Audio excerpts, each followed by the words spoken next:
तालिबान में एक नई जंग की शुरुआत की खबर आई। पता चला कि अपनी छवि बदलने की कोशिश में जुटे तालिबान अब आपस में भिड़ गए हैं। सबसे बड़ा खतरा तो अफगानिस्तान के सुप्रीम लीडर अखुंज़ादा पर है, जो किसी भी बदलाव के पक्ष में नहीं है। सूत्रों के मुताबिक कंधार में तालिबान के बड़े नेताओं की एक अहम बैठक बुलाई गई। बैठक में कई अहम मसलों पर चर्चा हुई।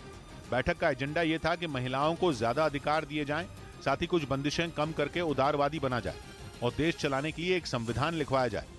लेकिन खबर यह है कि बैठक में तालिबान के बड़े बड़े नेता आपस में ऐसे भिड़े कि कोई फैसला नहीं हो पाया। कट्टरपंथी नेताओं का एक धड़ा टस से मस होने को तैयार नहीं हुआ। बैठक में यह तक दुहाई दी गई कि दुनिया का नजरिया तालिबान के लिए बदलना जरूरी है, ताकि ज्यादा से ज्यादा देशों से अफगानिस्तान के नए शासन को मान्यता मिल सके। लेकिन इसका कोई असर नहीं हुआ। सबसे बड़ी खबर तो यह है कि कट्टरपंथी नेताओं के धड़े की अगुवाई अफगानिस्तान के सुप्रीम लीडर अखुंज़ादा ने की, और इसीलिए अब सुप्रीम लीडर अखुंज़ादा तालिबान के कई नेताओं के निशाने पर हैं। उदारवाद की पैरवी करने वाले नेताओं में भी कुछ बड़े नाम शामिल हैं। इनमें कुछ तो ऐसे नाम भी हैं जो सुप्रीम लीडर बनने की रेस में माने जा रहे हैं। इनमें सिराजुद्दीन हक्कानी का नाम शामिल है। मुल्ला याकूब भी बदलाव के हक में। अब्दुल गनी बरादर, मुत्तकी शेख दिलावर और अब्दुल कबीर ये ऐसे नेता हैं जो तालिबान का मेकओवर करना चाहते हैं, और सबसे अहम ये कि इसके लिए अब अखुंज़ादा को रास्ते से हटाना चाहते हैं। यही वजह है कि तालिबान का यह नया ऑपरेशन अफगानिस्तान को नई आग में झोंक सकता है। इधर दिल्ली में यूथ कांग्रेस के कई कार्यकर्ताओं ने अदानी मामले में संसदीय जांच की मांग करते हुए जोरदार प्रदर्शन किया। यूथ कांग्रेस के कार्यकर्ता राजभवन का घेराव करना चाहते थे, लेकिन इससे पहले कि वो राजभवन पहुंच पाते उनका सामना पुलिस से हो गया। पुलिस ने आगे बढ़ते प्रदर्शनकारियों को रोकने के लिए जबरदस्त बैरिकेडिंग की हुई थी, लेकिन वो उसे लांघने की कोशिश करने लगे। हाथों में झंडे और पोस्टर लिए सैकड़ों कार्यकर्ता नारेबाजी करते हुए पुलिस से भिड़ गए और फिर उनके बीच धक्का मुक्की होने लगी। यूथ कांग्रेस के कार्यकर्ताओं ने आरोप लगाया कि सरकार जानबूझकर कारोबारी गौतम अडानी के मामले को दबाने की कोशिश में लगी है। प्रोटेस्ट तो इस मैटर में हम बहुत बार कर चुके हैं, लेकिन ये सरकार गूंगी बहरी है, इस पर कोई असर नहीं पड़ता। इस बीच पुलिस ने हंगामा शांत कराने के लिए कुछ नेताओं को हिरासत में ले लिया। हालांकि कुछ प्रदर्शनकारी इसके बावजूद वहां डटे रहे, जिन्हें पुलिस ने थोड़ी देर बाद वहां से खदेड़ कर भगा दिया। उधर अडानी के मुद्दे पर संसद के दोनों सदनों में जोरदार हंगामा हुआ। विपक्षी पार्टियां इस मामले पर जेपीसी बनाने की मांग कर रही हैं, और इसी मांग को उठाते हुए उन्होंने लोकसभा और राज्यसभा में हंगामा किया, जिसके बाद लोकसभा और राज्यसभा दोनों को बिना किसी कामकाज के स्थगित कर दिया गया। इस बीच यूक्रेन में जारी जंग के बीच ब्रिटेन ने भी अपना रक्षा बजट बढ़ाने का ऐलान कर दिया। दावा है कि उसने यह फैसला रूस से लगातार मिल रही धमकियों के बाद लिया, क्योंकि रूस कई बार सीधे तौर पर कह चुका है कि यूक्रेन की मदद करने की कीमत सबसे पहले ब्रिटेन को ही चुकानी होगी। रूस के पूर्व रक्षा मंत्री ने तो यह तक दावा किया था कि रूस की परमाणु मिसाइलों का निशाना अमेरिका से पहले ब्रिटेन होगा, जिसके बाद ब्रिटेन पर हमले का खतरा मंडराने लगा।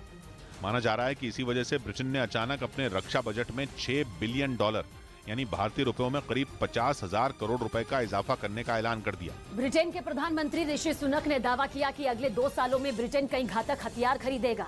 इसके अलावा अमेरिका, ब्रिटेन और ऑस्ट्रेलिया के बीच हुए ऑकस समझौते के तहत ब्रिटेन ऑस्ट्रेलिया को परमाणु क्षमता से लैस पनडुब्बी भी मुहैया कराएगा, जो चीन और रूस पर इंडो पैसिफिक रीजन में लगाम लगाने में मददगार साबित होंगी। इधर बिहार के छपरा में आरजेडी नेता सुनील राय का अपहरण कर लिया गया। आरोप है कि कुछ लोगों ने हथियार के दम पर आरजेडी नेता को अगवा किया, जिसके बाद उस इलाके में हड़कंप मच गया। घटना की जानकारी मिलने के बाद पुलिस आरजेडी नेता सुनील राय की तलाश में जुट गई। साथ ही एसआईटी का गठन कर मामले की जांच शुरू कर दी गई।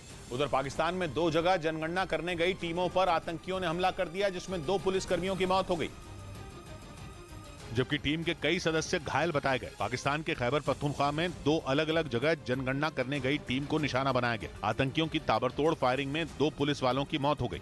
इस बीच यूरेशियन टाइम्स नाम की वेबसाइट ने दावा किया कि स्विट्जरलैंड यूक्रेन को ड्रोन हमलों से बचाने वाला हथियार नहीं देगा, क्योंकि वो किसी भी देश से दुश्मनी मोल नहीं लेना चाहता। यूरेशियन टाइम्स के मुताबिक स्विट्जरलैंड अपने 60 rapier anti aircraft missile system को नष्ट करने की तैयारी में जुट गया। बताया गया कि इन्हें उसने 2022 में सेना से हटाया था। दावा है कि कुछ पश्चिमी देशों ने इन्हें यूक्रेन को देने की सिफारिश की थी, ताकि यूक्रेन रूस के ड्रोन हमलों से निपट सके, क्योंकि Rapier anti aircraft missile system कम ऊंचाई पर उड़ान भरने वाले टारगेट को ढेर करने की ताकत रखता है। यानी ये जेलेंस्की की सेना के लिए काफी काम का साबित हो सकता है। लेकिन खबर है कि स्विट्जरलैंड ने इसे देने से साफ साफ इनकार कर दिया। उधर ईरान ने जेल में बंद हजारों हिजाब विरोधी प्रदर्शनकारियों को माफ कर दिया। ईरान की एक अदालत ने प्रदर्शनकारियों को माफ किए जाने का ऐलान किया। और जेल में बंद हिजाब विरोधी प्रदर्शनों में शामिल 22,000 से ज्यादा लोगों को माफ करने की घोषणा कर दी। ईरान के मीडिया के मुताबिक वहां के supreme leader Ayatollah Ali Khamenei ने पिछले महीने हजारों कैदियों को माफ किया था, जिनमें गिरफ्तार किए गए प्रदर्शनकारी भी शामिल थे। इधर दिल्ली के गुलाबी बाग में पुलिस ने लूटपाट के आरोप में 2 बदमाशों को धर दबोचा। कुछ रोज पहले बदमाशों ने एक महिला जज के साथ लूटपाट की थी, जिसका एक सीसीटीवी वीडियो भी सामने आया, जिसमें एक मोटरसाइकिल पर सवार 2 लोग उस महिला के साथ लूटपाट करते नजर आए। पुलिस ने सीसीटीवी वीडियो के आधार पर दोनों बदमाशों को गिरफ्तार कर लिया। साथ ही उनके पास से एक मोटरसाइकिल और कैश भी बरामद किया गया। इस बीच रूस से जारी भीषण जंग के बीच यूक्रेन के जवानों ने स्पेन में लेपर्ड 2 टैंकों से हमले करने का अभ्यास तेज कर दिया, ताकि उन्हें जब ये टैंक मिले तो दुश्मन पर वो ताबड़तोड़ हमले कर पाएं। स्पेन में ज़ेलेंस्की के कई जवानों ने लेपर्ड 2 टैंक के साथ काफी देर तक पसीना बहाया। यूक्रेन के सैनिकों ने टैंक से जंग के अलग अलग हालात बनाकर उनसे निपटने की ट्रेनिंग ली। असल में पश्चिमी देशों ने यूक्रेन को जल्द कई लेपर्ड 2 टैंक देने का ऐलान किया है, जिनमें जर्मनी, पोलैंड और पुर्तगाल के अलावा नेटो के कई देश शामिल हैं। ये टैंक जंग के मैदान में दुश्मन पर काल बनकर टूटने की ताकत रखता है। इसकी गिनती दुनिया के खतरनाक टैंकों में होती है। और यही वजह है कि यूक्रेन के राष्ट्रपति ज़ेलेंस्की लगातार इसकी मांग करते आए हैं। लेकिन अब जब जल्द ये टैंक यूक्रेन के जवानों को मिल सकता है तो उन्होंने भी अपनी तैयारी तेज कर दी और स्पेन के सैनिकों से इस टैंक के जरिए दुश्मन को खत्म करने का तरीका सीखा। बताया जा रहा है कि स्पेन भी यूक्रेन को करीब 10 लेपर्ड 2 टैंक देने की योजना बना रहा है। मतलब यूक्रेन को टैंकों की बड़ी मदद स्पेन से भी मिल सकती है, जो यूक्रेन के लिए किसी तोहफे से कम नहीं होगी, क्योंकि दावा है कि रूस के साथ जारी जंग में ज़ेलेंस्की की सेना लगातार हथियारों की कमी से जूझती आई है। लेकिन अब जब उसे अलग अलग देशों से टैंक मिलने की उम्मीद है तो यूक्रेन के सैनिक पूरी तरह तैयार रहना चाहते हैं, ताकि जैसे ही उन्हें ये टैंक मिले वो रूसी सैनिकों को सबक सिखा सकें। इधर पटना में बीजेपी विधायक लखेंद्र पासवान सदन की कार्रवाई के दौरान भड़क गए। उन्होंने आरोप लगाया कि एक सवाल का जवाब देते वक्त उनका माइक जानबूझकर बंद कर दिया गया, जिसे पहले उन्होंने चेक किया और फिर उसे गुस्से में पकड़कर गोल गोल घुमाया। और जब इतना करने के बावजूद वो सही नहीं हुआ तो उन्होंने उस माइक को खींचकर तोड़ दिया। इसके बाद जो हुआ, ब्रेक के बाद